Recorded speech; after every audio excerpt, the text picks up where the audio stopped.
بھائی صاحب نے سوال کیا کہ ہم دیکھتے ہیں کہ مسلمان لوگ اپنے جسم کو مارتے ہیں اور خون کرتے ہیں، کیا ہے؟ قرآن مجید میں کہا بھی نہیں لکھا ہے کہ مسلمان شوڈ پیئرس دی باڈی. قرآن مجید میں کہا نہیں لکھا ہے کہ اپنے جسم کو مارنا چاہیے. جہاں تک کہ صحیح حدیث ہے، صحیح حدیث میں اللہ کے فرماتے اگر انتقال ہوتا ہے آپ کے گھر والے کا یا کوئی نقصان ہوتا ہے، میکسیمم آپ 3 دن تک سوگ منا سکتے ہیں، 3 دن سے زیادہ نہیں، کیونکہ کسی کا بھی انتقال ہوتا ہے وہ اللہ کی طرف سے ہے. تو انتقال ہونے کے بعد بھی، موت کے بعد بھی اگر آپ کو سوگ منانا ہے، اگر آپ کو you want to well and کرائے، میکسیمم 3 days.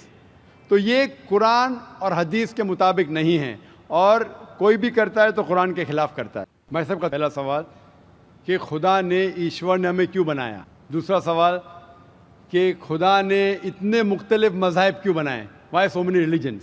اور تیسرا سوال خدا کانٹرڈکٹ کیوں کرتا ہے؟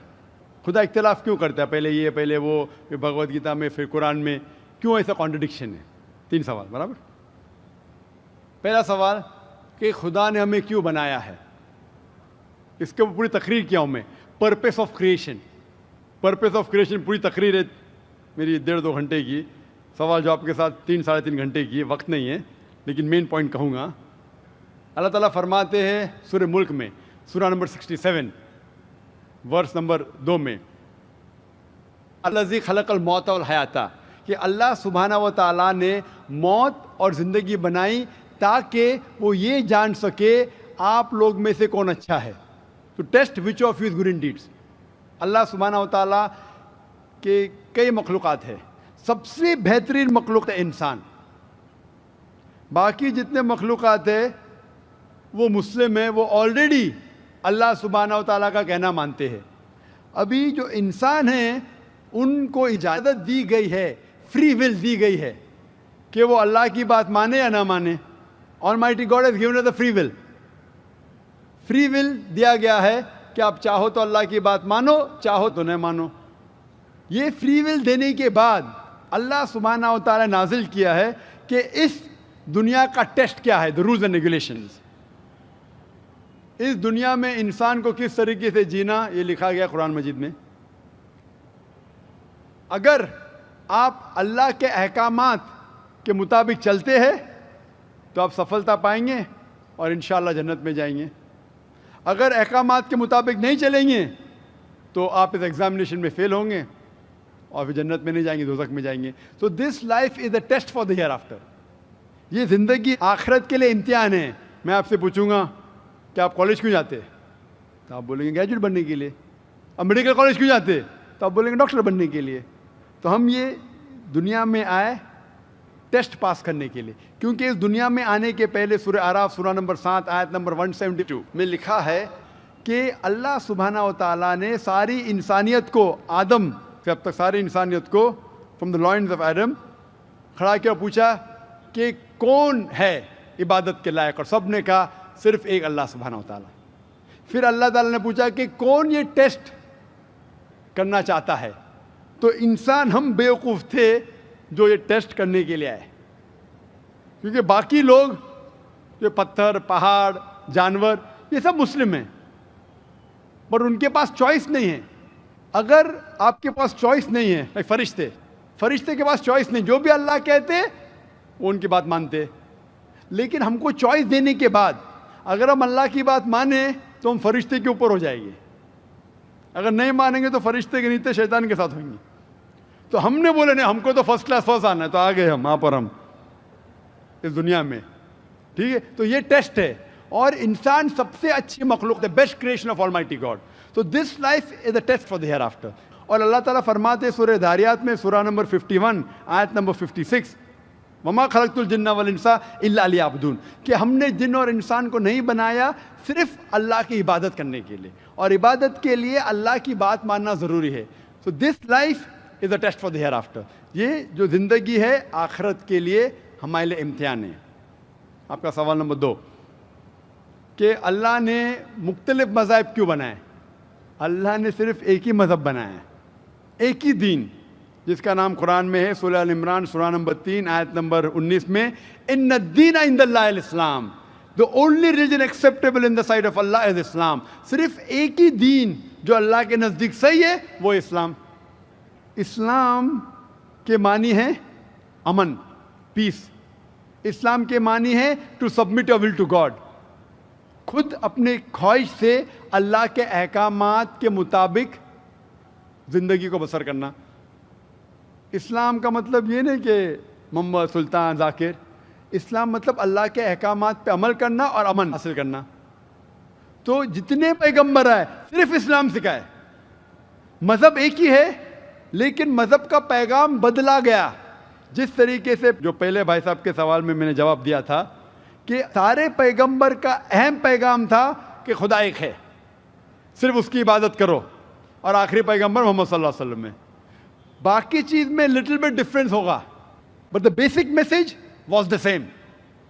بیسک جو پیغام تھا ایک خدا، صرف اس کی عبادت کرو، اس خدا کی کوئی پرتیما نہیں، بت پرستی غلط ہے، اور اس ایشور کے آخری پیغمبر محمد صلی اللہ علیہ وسلم.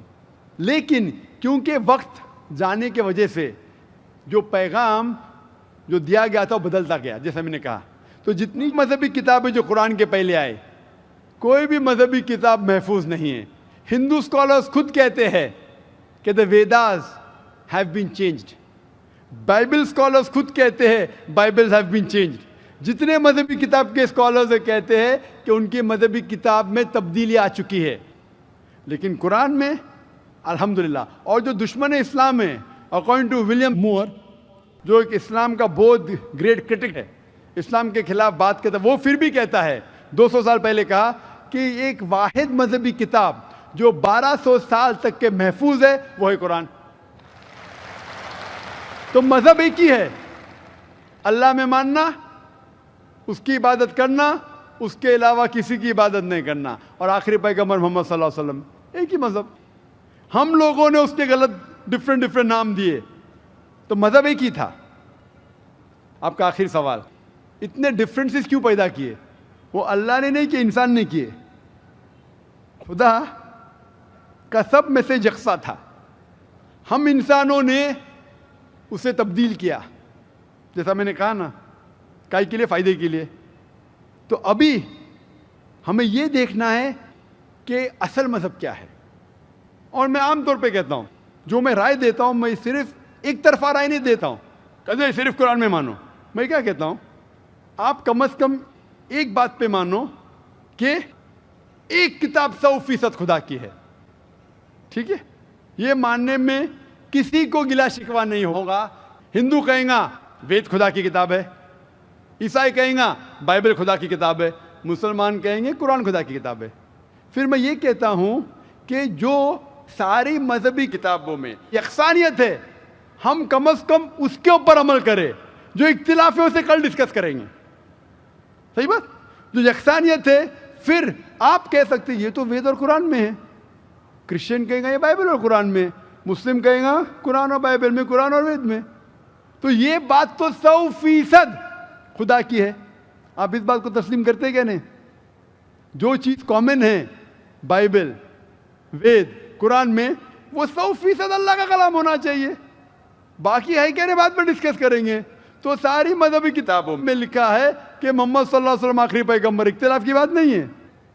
ساری مذہبی کتابوں میں لکھا ہے کہ خدا ایشور ایک ہے، کوئی اختلاف کی بات نہیں. نہ اس کی کوئی پرتیما ہے، نہ کوئی بت ہے، اس کی عبادت کرنا چاہیے. باقی چیز چھوڑو، کم از کم اس پہ تو عمل کرو. اس طریقے سے میں نے تقریر کی ہندو مذہب اور اسلام میں یکسانیت، عیسائی مذہب اور اسلام میں یکسانیت، اور ثابت کیا کہ بائبل میں لکھا ہے شراب حرام ہے، وید میں لکھا ہے شراب حرام ہے، قرآن میں لکھا ہے شراب حرام ہے، تو شراب مت پیو. ہندو مذہبی کتاب میں لکھا ہے کہ عورتوں کو حجاب کرنا چاہیے. بائبل میں لکھا عورتوں کو حجاب کرنا چاہیے، قرآن میں لکھا عورتوں کو حجاب کرنا چاہیے. کیوں نہیں حجاب کرتے عورت؟ اس طریقے سے آپ ہندو مذہب کتاب پڑھیں گے، لکھا ہے سور کا گوشت کھانا حرام ہے، Vishnu Sutra chapter number 5 verse number 49 میں. بائبل میں لکھا ہے book of Leviticus chapter number 11 verse number 7 and 8، book of Deuteronomy chapter number 14 verse number 8، book of Isaiah chapter number 65 verse number 2 to 5 کہ سور کا گوشت کھانا حرام ہے. قرآن کا تو ذکر کر چکا ہے، 4 جگہ لکھا ہے ہم سور کا گوشت نہیں کھاتے، باقی لوگ کھاتے عیسائی. اس طریقے سے میں کہتا ہوں کم از کم یکسانیت پہ تو عمل کرو، اختلافی باتیں بعد میں کریں گے. اختلاف انسان نے پیدا کیا، اختلاف پیدا کرنے کے باوجود پھر بھی الحمدللہ جتنی بھی مذہبی کتابیں بدلی گئی ہے اس کے باوجود جو اہم احکامات اب بھی موجود ہے. اسی لیے میں آپ سے کہتا ہوں کہ ایک خدا میں مانو، نہ اس کی کوئی پرتیما ہے اور نہ اس کے علاوہ کسی کی عبادت کرو، اور آخری پیغمبر محمد صلی اللہ علیہ وسلم میں مانو. Hope the answers the question.